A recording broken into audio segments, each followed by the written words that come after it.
Oke, selamat siang semuanya. Kami dari kelas 10J, kelompok 4. Hari ini kami ingin mempresentasikan materi dari makalah kami yang berjudul Teknologi dalam Pandangan Buddhis. Mari kita mulai ke topik pertama kita.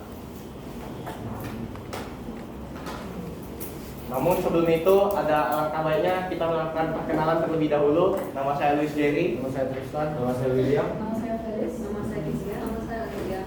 Mari kita mulai. Oke, jadi yang pertama saya akan membahas mengenai latar belakangnya. Jadi pengaruh kemajuan teknologi khususnya di bidang komunikasi dan informasi terhadap cara manusia berinteraksi, berpikir dan membentuk identitas diri. Media sosial ini menjadi ruang baru bagi ekspresi diri, pencarian pengakuan, serta upaya meraih popularitas. Dalam masyarakat modern, ketenaran dan digemari di media sosial sering dipandang sebagai tolak ukur kesuksesan dan kebahagiaan. Namun hal ini memunculkan pertanyaan filosofis dan spiritual.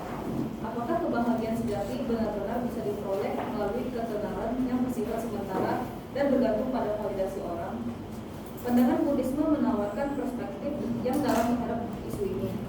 Ajaran Buddha menekankan bahwa kebahagiaan sejati tidak bersumber dari faktor eksternal, melainkan dari kedamaian batin, pelepasan keterikatan, dan pemahaman terhadap hakikat eksistensi.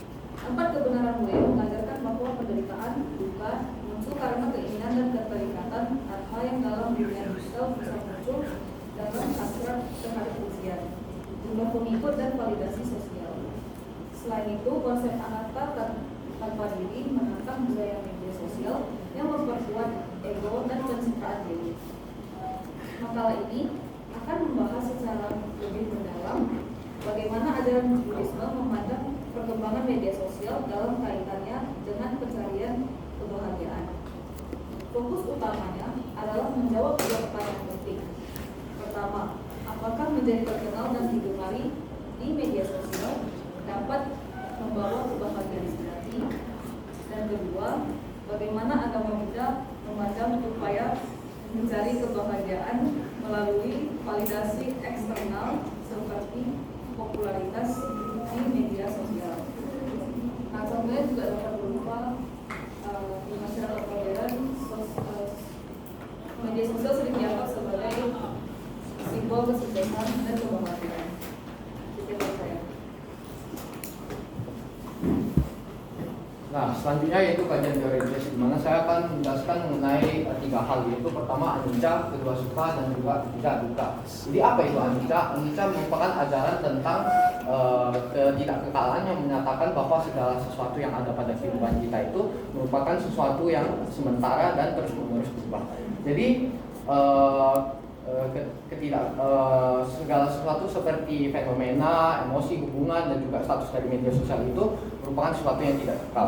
Di mana kesadaran dari anicca ini merupakan sesuatu yang sangat penting di dalam kehidupan kita karena mendorong seseorang untuk tidak meletak kepada hal-hal yang duniawi dan juga menerima segala sesuatu perubahan secara lapang hati. Jadi selanjutnya yaitu sukha yang berarti kesenangan sejati yang berasal dari kedamaian batin dan juga kebebasan dari penderitaan. Sukha itu bisa dilakukan beberapa metode untuk bisa mencapainya. Contohnya seperti meditasi, pelajaran moral, dan juga pengembangan dari kebijaksanaan. Jadi ada juga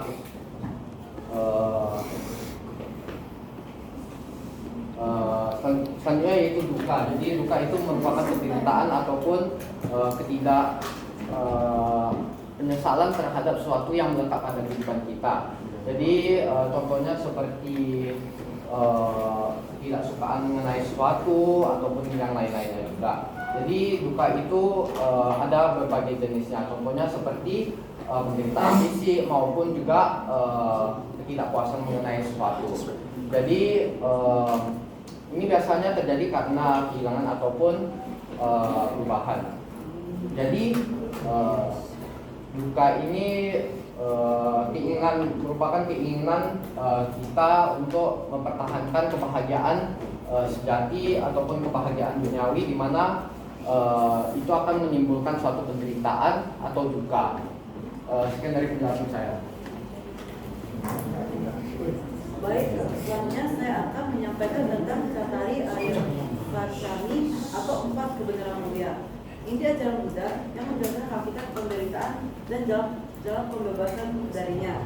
Pertama, hidup ini penuh dengan duka, yaitu penderitaan, ketidakpuasan, dan ketidaknyamanan yang kita alami dalam berbagai bentuk. Kedua, penderitaan ini memiliki sebab, yaitu tanha, nafsu, keinginan, dan keterikatan. Keinginan untuk memiliki sesuatu, menjadi seseorang, atau menolak hal-hal yang kita tidak suka. Di zaman sekarang, tanha bisa terlihat dari keinginan kita untuk tampil sempurna di media sosial, untuk dicintai banyak orang, atau terus mencari validasi eksternal. Semua ini tanpa disadari memperkuat penderitaan batin. Kebenaran ketiga menyatakan bahwa penderitaan dapat diakhiri ketika kita bisa memadamkan tanha, maka kita bisa mencapai kedamaian. Dan kebenaran keempat menunjukkan jalan ke sana, yaitu jalan mulia berunsur 8 yang mencakup pandangan, niat benar, hingga konsentrasi dan meditasi yang benar. Namun, untuk bisa melalui jalan ini, kita memerlukan pana, kebijakan sejati. Pana bukan hanya cerdas secara intelektual, tapi mampu melihat kenyataan sebagaimana adanya, bahwa hidup ini tidak kekal, penuh perubahan, dan tidak ada yang benar-benar kita miliki atau kendalikan. Dengan pana, kita belajar melepaskan, bukan menyerah, tapi kita memahami. Melalui pemahaman 4 kebenaran mulia ini, kesadaran akan tanha dan pengembangan pana, kita dituntun untuk hidup lebih sadar, lebih bebas, lebih damai, lebih bijaksana, dan tidak terikat dengan hal-hal duniawi, terlepas dari segala gemerlap dunia luar. Sekian dari presentasi saya. Terima kasih.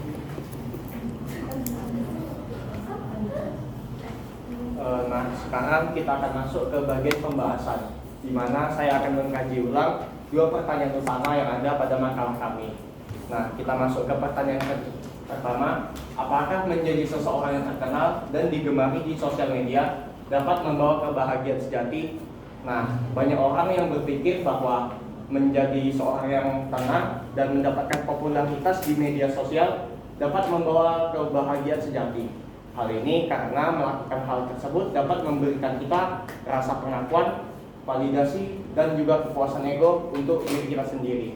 Namun, pada kenyataannya, segala hal yang sudah saya sebutkan tadi hanya bersifat sementara dan dapat berubah sewaktu-waktu oleh faktor eksternal yang tidak dapat kita kendalikan. Nah, jadi di dalam dunia media sosial kita dapat menerima pujian yang sangat baik pada hari ini, namun kita juga dapat menerima caci-makian dan hujatan serta kata-kata yang tidak pantas di kemudian harinya. Nah, ketergantungan terhadap like, komentar positif, dan jumlah pengikut inilah yang dapat menambahkan tekanan pada pola pikir kita yang membuat pola pikir kita menjadi tidak stabil.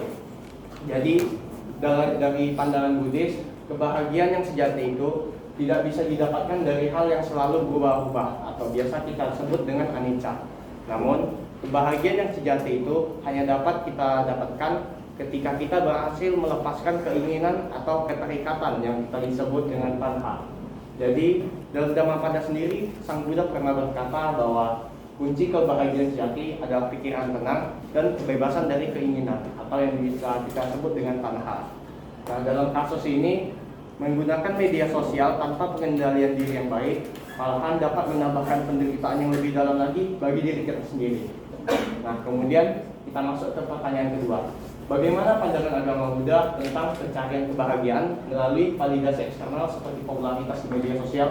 Nah, hal yang harus kita ketahui terlebih dahulu, validasi eksternal bukanlah jalan untuk menuju ke pencerahan. Namun, validasi eksternal ini merupakan suatu bentuk dari keterikatan batin atau tanha. Nah, dalam praktik agama Buddha, kita selalu diajarkan 3 hal: keseimbangan batin, pengendalian diri, dan kesadaran diri atau biasa disebut dengan sati. Namun, media sosial dengan validasi eksternalnya ini malahan mendorong kita untuk melakukan hal yang sebaliknya.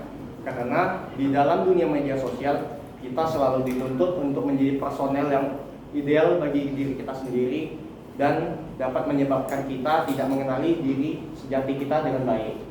Nah, namun pada akhirnya Buddhisme tidak pernah menolak teknologi sama sekali, karena dengan teknologi kita juga dapat berkembang lebih jauh lagi dalam membantu agama Buddha. Sekian dari saya, terima kasih.